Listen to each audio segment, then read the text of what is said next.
seenaa biyyitiin keenya keessa darbitee hadha geette yaadachuun barbaachisaa jechuudha. Alaabaan nuuf eenyummaa keenya. Kanaaf alaabaa biyya keenyaa akkasitti laaluun barbaachisaa jechuudha. Jechaan maaliif ibsu kun salphaa ta'uu danda'a. Alaabaa biyya kanaa kabachiisuuf jecha birmadummaa biyya kanaa kabachiisuuf jecha qaamni garaagaraa wareegamaa hadhas ga'ee jira jechuudha. Dhugaa dubban alaabaa namni akka carqii tokkootitti ilaaluu danda'a jechuudha. Alaabaan biyya jechuudha. Alaabaan Itoophiyaa jechuudha. Alaabaan biyya jechuudha.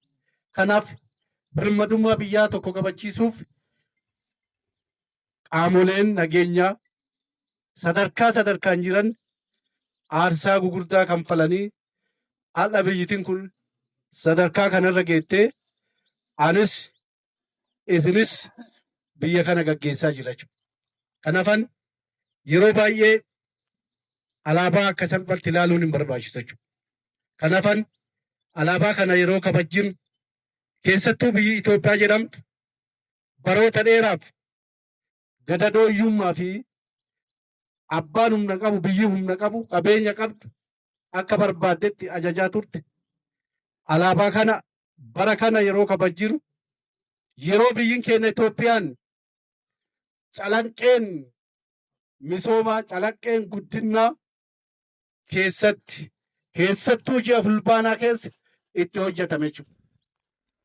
Akkuma beekamu hidha guddicha ashaaraa sabaaf sablammoota biyya kanaa ta'e ashaaraa daa'imaaf guddaa biyya kanaa ta'e jechuudha.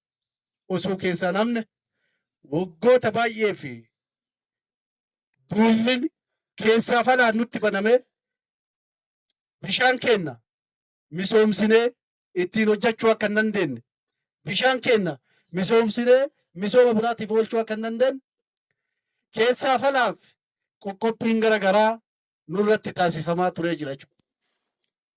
Mana marii nageenya addunyaa irratti yeroo 13 ittiin qoratamaa turre jechuudha.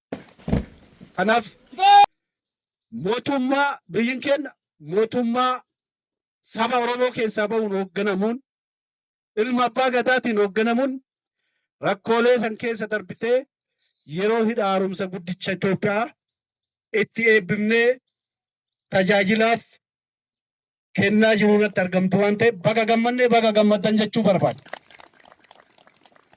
Kana qofaa miti jechuudha. Akkuma beekamu yeroo boba'aa eenyuu yaaduu hin dandeenye. Akkuma beekamu sirnoota garaagaraa mootummaan garaagaraa biyya kana gaggeessaa turee jira jechuudha. Eenyuu yaaduu hin dandeenye hojjechuu miti yaaduu hin dandeenye oomishee tajaajilaaf oolchee eebbisee tajaajilaaf banaa godhee jiru irratti argamna jechuudha. Kana qofaa miti rakkoon guddaan kenna jechuudha. Diinagdee biyya kanaa jijjiiruuf qonni lafee dugdaate jechuudha. Parsantii 90 ol biyyi keenya diinagdee isii guddachuu kan dandeettu qonnaa fi qonnaan qofa jechuudha. Qonna oomishaa fi oomishtummaa dabaluuf galteewwan garaagaraa baay'ee murteessa. Keessattuu xaa'oon murteessa.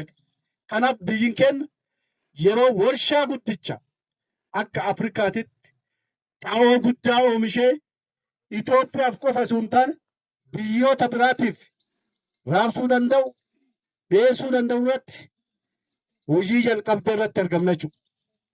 Kanaaf yeroo ammaa keenya biyyiin keenya jechuudha hojii gurguddaa hojjechaa jirti jechuudha. Kana qofaa miti jechuudha.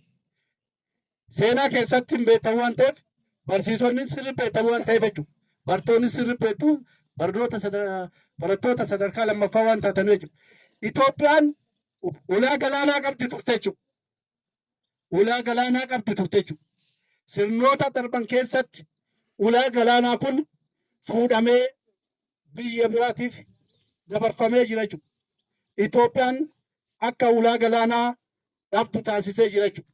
Yeroo ammaa kana mootummaan ilma abbaa gadaatiin hoogganamu Itoophiyaan kiiloomeetira 32 irratti ulaa galaanaa dhabdee jiraachuun salphina waan ta'eef kanaaf ulaan galaanaan Itoophiyaaf baay'ee murteessaa waan ta'eef haqa keenyatu dhabe waan ta'eef haqa keenya galchuu qabna jedhamee yeroo ammaa kana hojiin babal'aan keessaa alaa dippiloomaasii adda addaa hojjetamaa jira waan ta'eef alaabaa kana yeroo kabajnu biyyiin keenya calanqee guddinaa keessatti argamti waan ta'eef kanaaf baga gammanna jechuu barbaada. Kanaafan dhuguma yoo dubbanne akaakayyuun keenya abaabayyuun keenya jechuudha.